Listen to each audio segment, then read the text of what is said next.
जय हिंद। हिंदी साहित्य का आज हम लोग 8वां लेक्चर देखेंगे। इस लेक्चर में हम देखेंगे कि किस विद्वान ने हिंदी साहित्य को कितने कालों में विभाजित किया है। इसके पहले भी लेक्चर में हमने देखा था।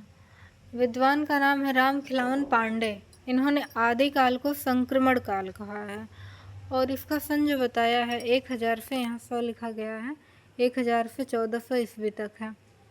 और पूर्व मध्यकाल को संयोजन काल, उत्तर मध्यकाल को संवर्धन काल और आधुनिक काल को संचयन काल इन्होंने कहा है। और नीचे इसका ईस्वी भी लिखा गया है, आप लोग देख लीजिएगा। 8वां है बच्चन सिंह, 8वां नाम। इन्होंने अभ्रंश काल, भक्ति काल, रीति काल और आधुनिक काल के क्रम में बांटा है। और आधुनिक काल को भी इन्होंने 4 भागों में बांटा है। आधुनिक काल के 4 भाग कौन कौन से हैं?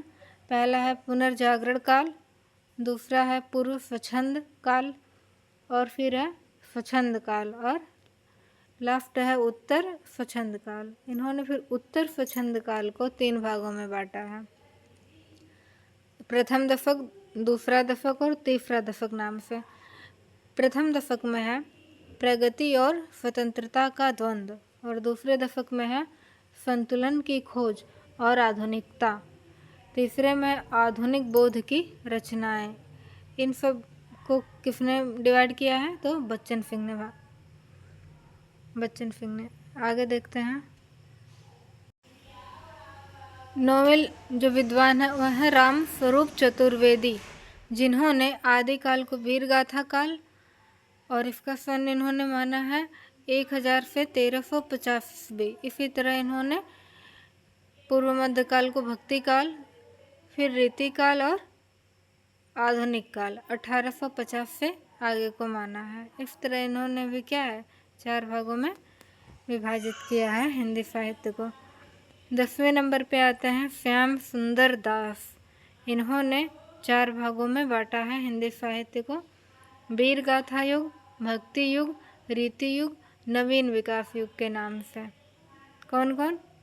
इनका सन भी लिखा हुआ है, देख लीजिएगा आप लोग। 1050 से 1400 से 1400 से 1600 संवत, 1600 संवत से 900, इस तरह 900 विक्रम संवत से आगे नवीन विकास युग माना है इन्होंने। आधुनिक काल को नवीन विकास युग कहा है।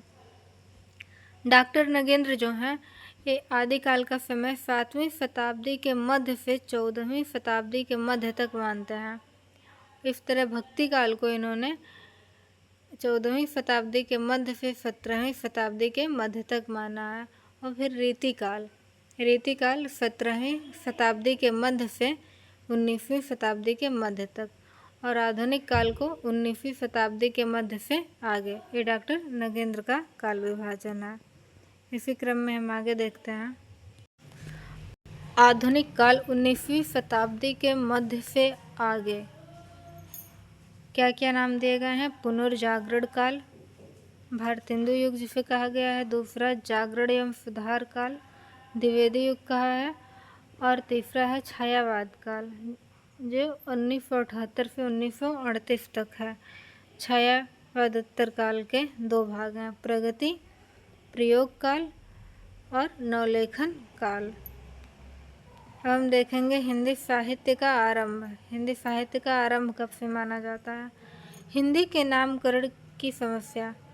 सन 1920 व 21 ईस्वी में हिंदी नामकरण की समस्या का हल ढूंढते हुए चंद्रधर शर्मा गुलेरी ने एक लेख प्रकाशित किया जिसका शीर्षक था पुरानी हिंदी। क्या था? पुरानी हिंदी। गुलेरी जी ने हिंदी लेखमाला में अपभ्रंश के कवि राजा मुंज 10वीं शताब्दी को हिंदी का पहला कवि बताते हुए हिंदी की शुरुआत 10वीं शताब्दी से माना है इन्होंने। और गुलेरी जी ने उत्तर अपभ्रंश को ही पुरानी हिंदी कह दिया है। राहुल सांकृत्यायन ने सिद्धों की भाषा के संदर्भ में अपभ्रंश और हिंदी में स्पष्ट रूपरेखा न खींच सके, इसलिए संपूर्ण अपभ्रंश को ही पुरानी हिंदी इन्होंने कह दिया है। कौन? राहुल सांकृत्यायन जी ने। अब देखते हैं, श्याम सुंदर दास ने हिंदी की शुरुआत अपभ्रंश की उत्तर अवस्था से स्वीकार करते हुए अपभ्रंश के और सैनी अपभ्रंश को हिंदी की जननी माना। आचार्य रामचंद्र शुक्ल ने अपभ्रंश की अवस्था का नाम ही नहीं लिया, बल्कि राजा हम्मीर देव के पीछे तक व्यवहृत रचना की भाषा को देसी भाषा कहा और इन्हीं से हिंदी की उत्पत्ति मानी। परंतु इन्होंने अपभ्रंश को प्राकृत भाषा हिंदी कहकर अपभ्रंश और हिंदी को अलग नहीं किया। इसलिए ही हजारी प्रसाद द्विवेदी ने इनका खूब विरोध किया है। गुलेरी जी ने उत्तर अपभ्रंश को क्या कहा है? पुरानी हिंदी कहा है। और रामचंद्र शुक्ल ने अपभ्रंश को क्या कहा है? प्राकृतभाष हिंदी। इसी तरह राहुल शंकरत्यायन ने अपभ्रंश को पुरानी हिंदी कहा है और भोला शंकर व्यास जी ने अपभट्ट को हिंदी का आरंभिक रूप माना है। महावीर प्रसाद द्विवेदी जो है ये अपभ्रंश को क्या है? हिंदी ही कहते हैं।